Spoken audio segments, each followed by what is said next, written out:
February 23, 2026.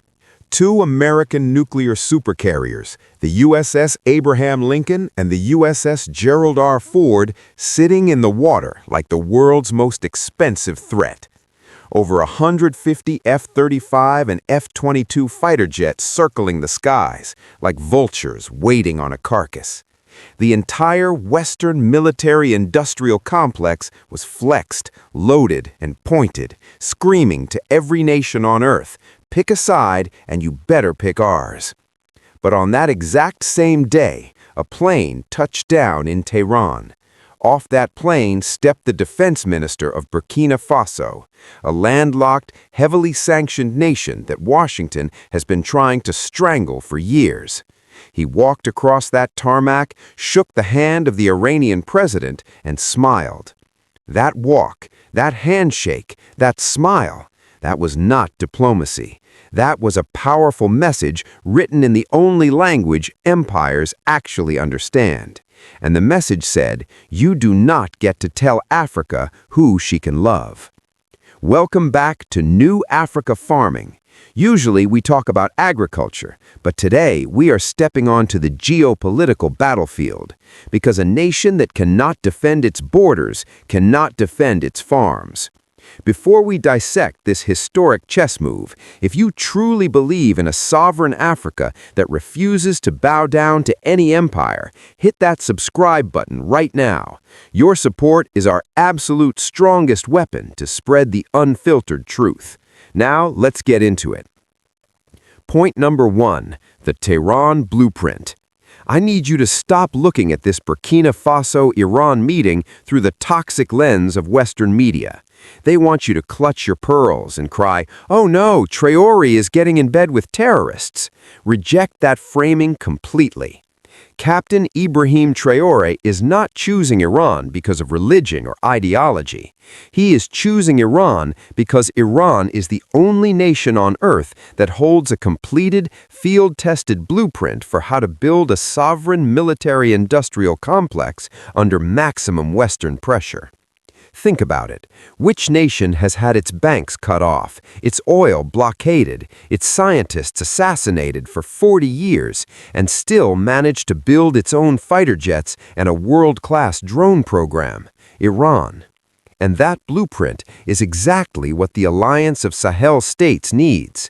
African resources like uranium, which France spent decades extracting for pennies, are now being traded at strategic value for UAV technology and air defense systems. Traoré looked at his sanctioned alliance and said, "We need to be impossible to destroy." And the only teacher for that lesson lives in Tehran. But then comes point number 2, the Ghana betrayal. This part genuinely hurts for anyone who loves this continent. On the exact same day that Burkina Faso was defying Western domination, the president of Ghana was rolling out the red carpet for General David Anderson, the commander of US AFRICOM. Ghana, the birthplace of Pan-Africanism, the land where Kwame Nkrumah stood in 1957 and declared that Ghana's independence was meaningless without the total liberation of Africa. Now, American military personnel have free movement through Ghanaian airports. No passport checks, no customs, no sovereignty friction whatsoever. They operate from bases disguised as cooperative security locations. Let's be honest, that is not a partnership. That is occupation with a better public relations team. Why did Washington move so fast? Because they were expelled from Niger. They lost their $110 million drone base. They have been pushed out of Burkina Faso and Mali.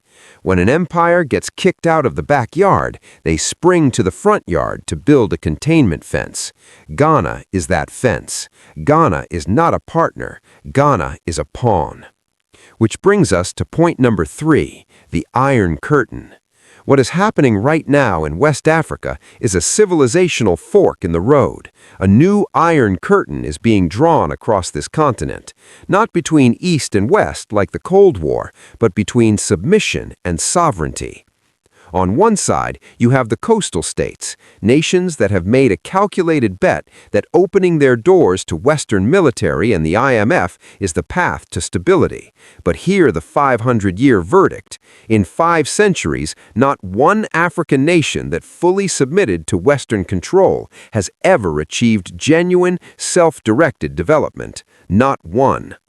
On the other side of that curtain, you have the Alliance of Sahel States, nations that looked at history and said, enough, we would rather face the chaos of genuine independence than the comfortable cage of neo-colonial stability.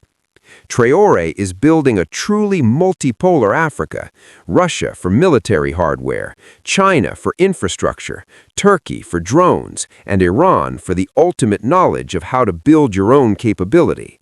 This is Africa finally playing the game Europe has been playing for 5 centuries. And this triggers the Western panic machine. Let me give you the decoder ring to read their propaganda. When Western media says Burkina Faso's dangerous drift, translate that as we are losing our grip on Sahel resources and we are panicked.